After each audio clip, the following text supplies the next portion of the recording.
Syederalun sebanyak 295 etnis Rohingya yang terdampar di bibir pantai Ujung Blang, Kecamatan Banda Sakti, Loksmawe, Senin 9 Agustus 2020 siang, dipindahkan ke gedung Balai Latihan Kerja kawasan Kandang, Loksmawe. Pantauan serambinews.com, para pengungsi Rohingya dipindahkan dengan menggunakan sejumlah kendaraan aparat keamanan. Saat tiba di PLK, mereka kembali didata ulang jumlahnya dan ditempatkan di bawah tenda darurat.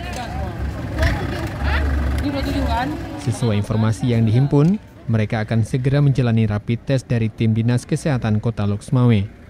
Setelah mendapatkan hasil, mereka akan ditempatkan di dalam ruangan BLK untuk bergabung dengan sekitar 100 pengungsi Rohingya lainnya yang terdampar di perairan Aceh Utara pada Juni 2020 lalu.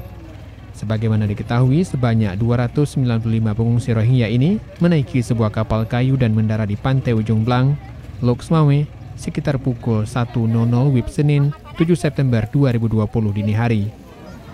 Mereka terdiri dari pria dewasa berjumlah 100 orang, anak-anak berjumlah 14 orang, dan wanita dewasa berjumlah 181 orang. Saat ini, sebagian dari para imigran merebahkan diri karena kelelahan. Warga yang merasa kasihan pun memberikan makanan ringan seperti roti. Para imigran tersebut juga telah diberikan masker untuk antisipasi paparan virus corona.